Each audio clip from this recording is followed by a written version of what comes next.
آقا نے گھوڑا خرید لیا. اب اس عربی کے دماغ میں ایک بات آئی, اس نے گھوڑا بیچ تو دیا, پھر سوچنے لگا اگر میں یہ گھوڑا یہ کہہ دوں کہ میں نے بیچا ہی نہیں ہے تو یہاں کوئی گواہ بھی نہیں ہے, اس لیے میں یہ کہہ دیتا ہوں کہ میں نے گھوڑا بیچا ہی نہیں ہے. آخرکار جب اس نے یہ کہا کہ میں نے گھوڑا بیچا نہیں ہے تو میرے مصطفیٰ کریم صلی اللہ علیہ وسلم نے فرمایا کیا تو نے گھوڑا میرے ہاتھ نہیں بیچا ہے؟ کیا تو نے گھوڑا میرے ہاتھ نہیں بیچا ہے؟ تو وہ کہنے لگا ہاں میں نے بیچا ہی نہیں ہے, اور اگر بیچا ہے تو کوئی گواہ پیش کرو. کسی چیز کا لین دین کا مسئلہ ہو تو گواہ چاہیے, اب چاند دیکھنے کا مسئلہ ہو تو گواہ چاہیے, طلاق کا مسئلہ ہو تو گواہ چاہیے, یہاں تک کہ نکاح کا مسئلہ ہو تو گواہ, قتل کا کیس ہو تو گواہ, ہر چیز میں گواہ کی ضرورت ہوتی ہے. اگر واقعی میں نے بیچا ہے تو تم کوئی گواہ دو. اب آقا فرماتے ہیں بیچنے والا تو تھا, خریدنے والا میں محمد تھا, کوئی دوسرا گواہ تھا نہیں, میں گواہ کہاں سے لاؤں؟ اور تو کہہ رہا ہے میں نے بیچا نہیں ہے اور میں کہہ رہا ہوں میں نے خریدا ہے. اتنے میں تکرار چل رہی تھی اس عربی میں اور مدینے والے مصطفیٰ میں, یہ بات چل ہی رہی تھی.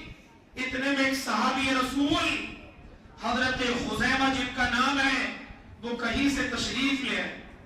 حضرت خزیمہ رضی اللہ تعالیٰ تشریف لے آئے, انہوں نے آقا کی بات کو سنا, اس عربی کی بات کو بھی سنا, دونوں کی باتوں کو سنتے رہے. آقا فرما رہے تھے میں نے گھوڑا خریدا ہے, عربی کہہ رہا تھا میں نے بیچا نہیں ہے, اور عربی کہہ رہا ہے بار بار کہ اگر بیچا ہے تو تم کوئی گواہ دو, کوئی گواہ پیش کرو. گواہ کوئی تھا نہیں.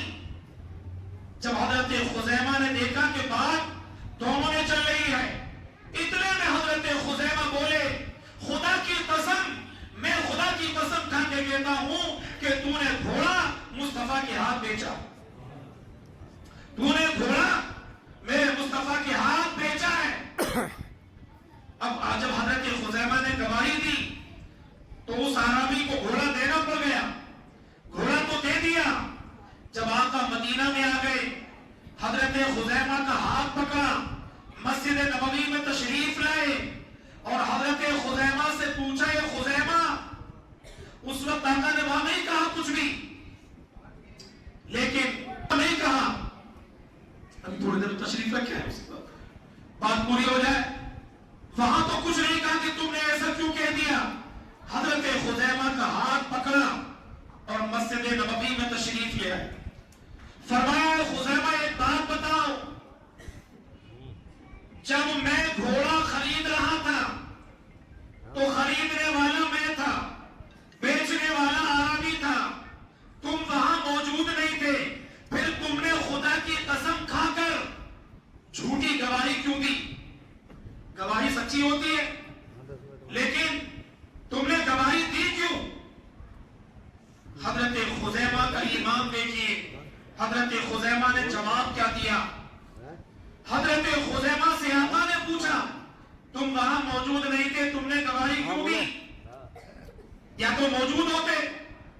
حضرت خزیمہ کہتے ہیں یا رسول اللہ میرے ماں باپ آپ پر قربان, میری جان آپ پر قربان, میں آپ کے قدموں پہ قربان, میری کیا مجال تھی کہ میں کہہ پاتا, لیکن میں نے یہ دیکھا کہ آقا تو کہہ رہے ہیں کہ میں نے خریدا ہے, عربی کہہ رہا ہے میں نے بیچا نہیں ہے, اور وہ کہہ رہا ہے کوئی گواہ پیش کرو. یا رسول اللہ جب آپ نے یہ کہا تم کہہ رہے ہو گواہی کیوں دی؟ ارے ہم نے تو آپ کے کہنے پر زمین اور آسمان کی خبروں پر دن دیکھے آپ کی گواہی دی ہے. جب آپ نے کہا اللہ ایک ہے, ہم نے آپ کے کہنے پر اللہ کو ایک مان لیا. آپ نے کہا جنت ہے, ہم نے آپ کے کہنے سے جنت کو مان لیا. آپ نے کہا جہنم ہے, ہم نے آپ کے کہنے پر جہنم کو مان لیا. یا رسول اللہ جب زمین و آسمان کی خبروں پر بن دیکھے آپ کی گواہی دیتا ہوں تو اس عربی کے مقابلے میں گواہی کیوں نہ دیتا؟ خدا کو بھی میں نے تو بغیر دیکھے مانا ہے, اور وہ بھی آپ کے کہنے دیکھنے سے مانا ہے، ایک دیکھنے والے کا کہا مان لیا ہے، اور ہم نے تو اسے بندے کے خدا مان لیا۔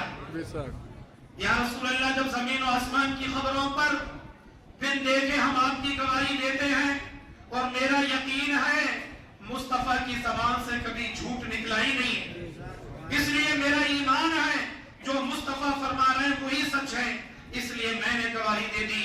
اب آقا اتنا خوش ہوئے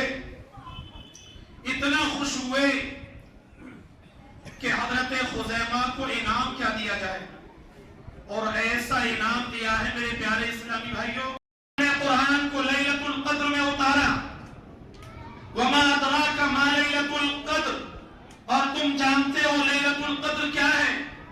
فرمایا لیلۃ القدر خیر من الف شہر، لیلۃ القدر 1000 مہینوں کی عبادت سے بہتر ہے۔ جس رات میں ہم بیٹھے ہوئے ایک ایک لمحہ اس رات کا بڑی عظمتوں والا ہے، کیونکہ یہ 5 راتیں بڑی فضیلتوں والی ہیں، اور یہ فضیلت کسی کتاب میں نہیں قرآن میں بیان ہے۔ تو یہ وہ عظمت والی رات جس میں ہم آپ تشریف فرمائیں، یہاں پر آپ کا بیٹھنا، جمع ہونا، قرآن کے مکمل ہونے پر شرکت کرنا، خوشی کا اظہار کرنا، ایک ایک لمحہ عبادت میں لکھا جاتا ہے۔ میرے آقا علیہ الصلوۃ والسلام جب مکے میں جلوہ گر ہوئے، 53 سال کا عرصہ مکہ میں گزارا، 10 سال مدینہ میں گزارے، وہ 63 سالہ زندگی دیکھیں، وہ 53 سالہ زندگی مکی دور ہے اور 10 سال مدنی دور ہے۔ آقا نے یہ 2 دور کے ذریعے سمجھا دیا، جب تم پہ پریشانی ہو تو میری مکی زندگی کو یاد کر لینا، جب تم پہ خوشحالی ہو تو مجھے مدنی زندگی کو یاد کر لینا۔ آقا فرماتے ہیں جب میں پیدا ہوا، میرے دنیا میں آنے سے پہلے والد دنیا سے چلے گئے، جب 6 سال کا ہوا تو والدہ دنیا سے چلی گئی، جب 8 سال کا ہوا تو دادا جان جن کی پرورش کر رہے تھے وہ دنیا سے چلے گئے۔ میں نے بڑے غم دیکھے ہیں، بڑی پریشانیاں دیکھی ہیں۔ میری عمر 6 سال کی تھی جب میری والدہ مدینہ کو جا رہی تھی، مقام ابوا میں بیچ میں حضرت آمنہ کا وصال ہو گیا۔ حضرت ام ایمن جو نبی کی والدہ کی خادمہ تھی، وہ بیان کرتی ہیں میں نے 6 سال کے محمد عربی کو اپنی ماں کے قبر انور سے چمٹ کر لپٹ کر روتے ہوئے دیکھا تھا، اور ان کی والدہ نے آخری وقت میں وصیت فرمائی تھی میرے نور نظر کو ان کے دادا جان عبد المطلب کے پاس پہنچا دینا۔ جب 6 سال کا تھا والدہ چلی گئی، پھر میں مکے میں 53 سال، میں نے 40 سال گزارے۔ 40 سال کے بعد جب نبوت کا اعلان کیا، مکے والوں نے بڑے ظلم و ستم کیے، بڑے دشواریاں کی، بڑے پریشان کن مراحل سے میں گزرا، بڑے بڑے ظلم و ستم کے پہاڑ توڑے، لیکن آخر کار مکہ میں نے چھوڑا، مدینہ کو چلا گیا۔ اللہ نے وہ غلبہ عطا کیا کہ مدینہ میں فوج در فوج لوگ اسلام میں داخل ہونے لگے، اسلام کی آغوش میں آنے لگے، لیکن ایک بات ہر وقت ستاتی رہتی، 2 باتیں 2 وقت میں ماں باپ بڑے یاد آتے ہیں، ایک پریشانی کے وقت میں اور ایک خوشی کے وقت میں۔ اگر آپ کے بیٹے پر یعنی کسی پر پریشانی ہو، بیٹا پھنس جائے کسی مشکل میں، تو باپ بہت یاد آتا ہے، کاش آج میرے باپ ہوتے تو مجھے کوئی پریشانی نہیں ہوتی۔ باپ کہتے بیٹا گھبرانے کی ضرورت نہیں ہے۔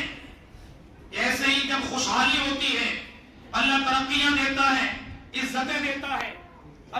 مجھے مدینے میں غلبہ دیا، لاکھوں لاکھ لوگ میرے پیچھے نماز پڑھتے، ایک میرے نام پر اپنی جانیں فدا کرنے کو تیار، سب کچھ میرے دیوانے، لیکن ایک بات ہر وقت ستاتی رہتی، کاش آج میری والدہ حضرت آمنہ ہوتی، میں نماز بھی پڑھا رہا ہوتا اور کہیں سے آ کر آواز دیتی بیٹا محمد، تو میں نماز پڑھ رہا ہوتا، تو پیچھے مڑ کے دیکھتا، کہتا بیٹا محمد، تو میں ان کی بات سننے کے لیے چلا جاتا۔ لوگوں یہ میسج کیا ہے؟ آقا فرماتے ہیں کہ اگر آج ماں باپ نہیں ہے تو آقا علیہ السلام نے یہ اشارہ دیا، کاش آج میری والدہ ہوتی تو دیکھتی ضرور کہ آج میرے بیٹے محمد عربی کو لوگوں اللہ نے کتنا مرتبہ عطا فرمایا، کتنی عزتیں، شہرتیں، عظمتیں عطا فرمائیں، کتنی بلندیاں عطا فرمائیں۔ تو یہ مرتبے دینے والا، عزتیں دینے والا، شہرتیں دینے والا اللہ ہی ہے۔ تو پیارے اسلامی بھائیو، قرآن کا پیغام صرف یہ ہے اللہ کی نعمتوں پہ شکر کرنا، اللہ کی نعمتوں پہ کیا کرنا؟ شکر کرنا، اور جب مصیبتیں آ جائیں تو صبر کرنا۔ ایسے ہی ہمارے اسلام میں جب عید آتی ہے تو ہم نماز عیدگاہ جا کر نماز دگانا پڑھتے ہیں، نماز دگانا، 2 رکعت نماز عید الفطر پڑھتے ہیں۔ تو خوشی کے موقع پر بھی نماز، اور جب میت ہو جاتی ہے تو ہم سامنے جنازہ رکھ کر نماز جنازہ پڑھتے ہیں۔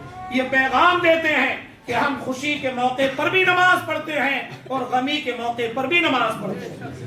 تو ہمیں ہر حال میں اللہ کی عبادت کرنی ہے، ہر حال میں خوشی اور غمی دونوں موقعوں پر اللہ کا شکر ادا کرنا ہے اور صبر کرنا ہے۔ پریشانیاں آ جائیں تو صبر